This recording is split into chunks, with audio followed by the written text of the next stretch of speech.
Donc, pour vous comme pour informer vos consommateurs, bah, il faut bien effectivement reposer le cadre de vos obligations. Et ces obligations, elles étaient vraies pour la liste des 26, elle est vraie pour la liste des 82. Donc, ce qu'on vous demande, c'est de faire le cumul en quantité, en pourcentage des molécules. Donc, si vous mettez une lavande fine et un petit grain bigaradier, ils contiennent tous les deux du linalol. Donc, vous allez devoir faire la somme pour avoir le pourcentage de linalol dans votre produit fini. Et à partir du moment où dans les produits rincés, on a plus de 0,01% de ces molécules, on va devoir les étiqueter. Alors, voilà, pour mémoire, pour ceux qui ne situent pas forcément cet étiquetage, on sera à la fin de la liste des ingrédients. Pour les produits non rincés, c'est à partir du moment où on en a plus de 0,001%. Donc, ces seuils ne changent pas. Donc, ça fait partie des choses qui sont stables. Les autres règles du jeu dans le cadre de ces molécules, comme le linalol, c'est de ne pas oublier aussi, et vous pouvez le rappeler aux consommateurs, qu'au-delà d'avoir l'obligation de les étiqueter à partir du moment où on est supérieur à ces pourcentages en cumul, il peut y avoir pour ces molécules aussi par ailleurs des limites maxi qui vont être éditées soit par le règlement européen, soit parfois par des recommandations. Par exemple, le citral, qui est une molécule qu'on doit effectivement étiqueter si elle est supérieure à ces seuils. Par ailleurs, on nous dit par exemple dans le cadre de l'IFRA que pour la catégorie 9, donc qui est celle des savons, que si il ne peut pas, il ne doit pas y en avoir plus de 1,2%. Donc, non seulement on doit les mettre en avant, mais parfois, pour certaines molécules, en plus, on a des règles du jeu très claires. On ne pourra pas mettre plus de tel pourcentage de telle ou telle molécule. Donc, bien sûr, là, on est voilà, en train de parler réglementation, il faut simplifier ça pour votre consommateur, mais c'est important parfois, dans ces moments un petit peu de doute, de rappeler qu'il y a un cadre qui permet effectivement des règles du jeu qui permettent de proposer au consommateur un produit qui n'est jamais sur un risque zéro, mais pour lequel vous aurez vraiment tout respecté et tout fait voilà, pour que ce consommateur soit le plus à l'abri du danger. Et puis, toujours en termes de cadre réglementaire, une fois que vous avez fait votre travail de formulation, que vous avez vérifié ça, au-delà de ça, vous devez effectivement passer par l'évaluation de la sécurité, où tout ça sera revérifié et où la molécule en elle-même peut tout à fait être vue aussi avec un focus spécifique par la personne qui va passer en revue sur des aspects plus toxicologiques et de sécurité. Alors en transition, petit rappel parce que tout le monde, voilà, n'en est pas forcément là et puis pour ceux qui nous regardons depuis YouTube, ça permet aussi de faire un petit point. À partir du moment où vous connaissez, une allergie, alors déjà en amont, si vous avez fait une réaction à un cosmétique, ça n'est pas forcément une allergie. Il peut y avoir d'autres problématiques. Donc n'hésitez pas à communiquer avec la marque. Il pourrait y avoir eu d'autres soucis. Ça n'est pas forcément un problème personnel, mais à partir du moment où vous avez déjà utilisé plusieurs cosmétiques et avez fait des allergies, des réactions, des rougeurs, voilà, des choses de ce style, n'hésitez pas à aller voir effectivement le dermatologue, l'allergologue, de manière à ce qu'il puisse vous dire, vous êtes allergique à telle molécule en particulier. Et à ce moment-là, lorsque vous allez choisir votre cosmétique, il vous faudra trouver la liste des ingrédients sous son format INCI, qui est une liste de mots, de termes d'un mélange d'anglais scientifique, de latin, etc., qui n'est pas forcément facile à décrypter. Mais à partir du moment où vous savez que c'est au linalol, par exemple, que vous êtes allergique, vous allez aller voir à la fin de cet étiquetage et c'est là que doivent se situer ces allergènes étiquetables. Donc, on retrouve ici, par exemple, le benzylalcool, le citronellol, etc. Donc, moi, je vous invite sur vos sites, n'hésitez pas effectivement à reprendre ce type d'informations, à faire un petit point de synthèse pour dire certaines personnes peuvent y être sensibles. Vous n'hésitez pas à rappeler effectivement en termes de communication que le législateur, la NSM notamment, ne dit pas que ces molécules sont problématiques, mais que si elles sont problématiques pour une personne, eh ben, vous avez pour obligation de le faire savoir. Donc voilà, une petite information comme ça est toujours bienvenue sur vos sites Internet. On va en arriver maintenant à la transition vers ces évolutions. Alors, en sachant que j'aurais vraiment aimé, j'avais programmé cette visio en juin parce que cette partie de la réglementation cosmétique européenne qui devait aboutir déjà depuis très longtemps a été programmée d'abord en 2022. Le règlement devait être définitivement posé en mars, puis en avril. Et nous sommes en juin et malheureusement, on n'a pas encore le texte avec son numéro en main. Donc, je vous montrerai le document de travail sur lequel on se base pour l'instant, en sachant qu'il devrait y avoir, par rapport à ce que je vais vous dire, il ne devrait pas y avoir de surprise, mais en tout cas, le texte officiel, alors voilà, à part si j'ai raté une information, malheureusement, n'a toujours pas été publié. Donc ça, c'est des choses que je vous ferai suivre, voilà, sur lesquelles je vous tiendrai informé via la newsletter.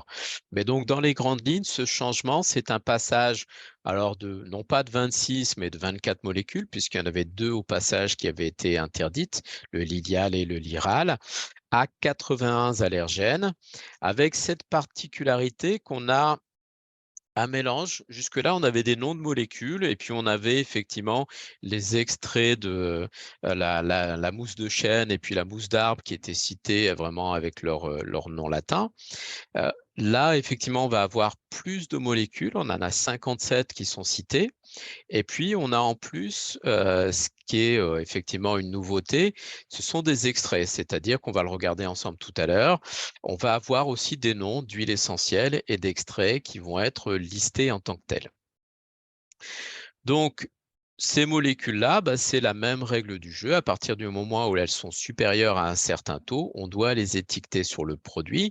Et ce qui est un peu particulier pour les extraits ou pour les huiles essentielles, par exemple, c'est vrai pour l'ilang, si vous aviez choisi de mettre fragrance ou parfum et de ne pas mettre en avant le fait qu'il y avait de l'ilang à l'intérieur, aujourd'hui, si on dépasse les taux, vous devrez mettre parfum.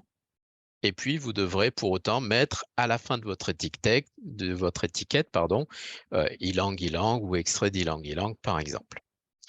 Donc, pour ce qui est de la mise en place, donc la loi existe, simplement, effectivement, le texte n'a pas fini d'être publié. Donc, logiquement, on était au premier trimestre 2023.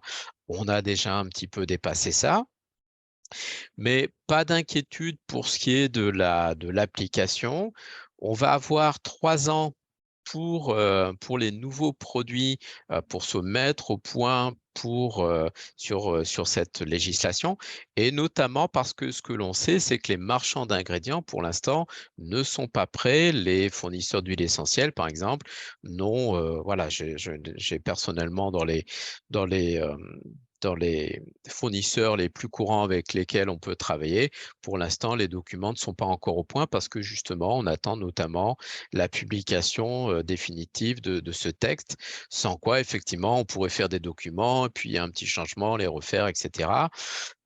Et puis, finalement, ils ont, au niveau documentaire, à supporter une réglementation qui n'est pas la leur en tant que marchand d'ingrédients.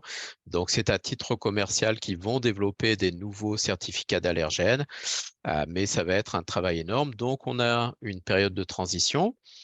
Et puis l'idée, c'est que du coup, on sera en 2026.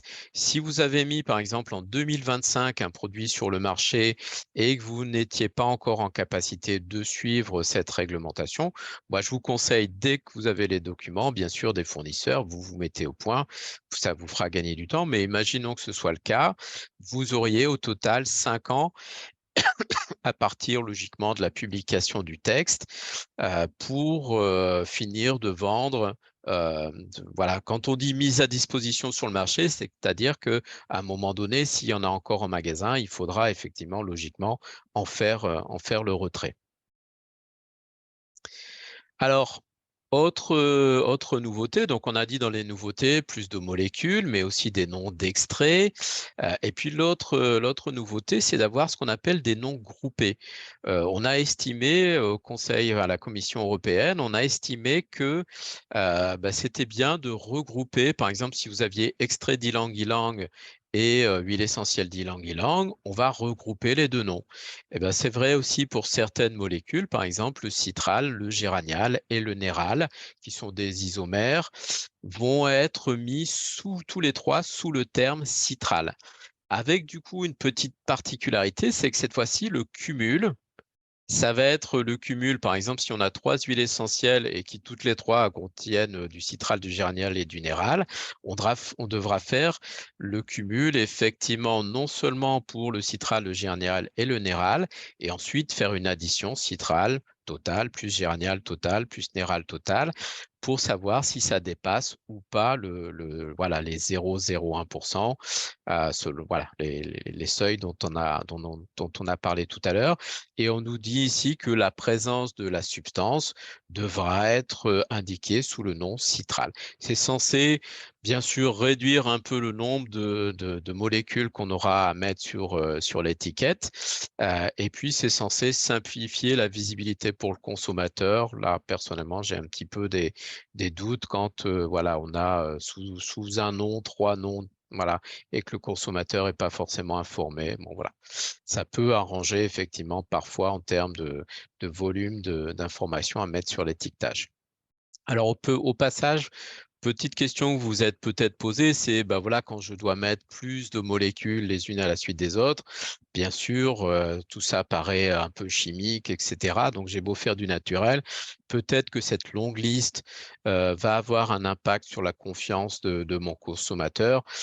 Quand il s'agit de mettre en avant un extrait d'ylang, de santal, de rose, etc., ça ne me paraît pas très impactant puisque de toute façon, moi, j'ai eu toujours tendance à dire plutôt que de mettre parfum ou fragrance, si c'est votre propre mélange d'huile essentielle, vous mettez le nom des différentes huiles essentielles, ça vous simplifie la vie.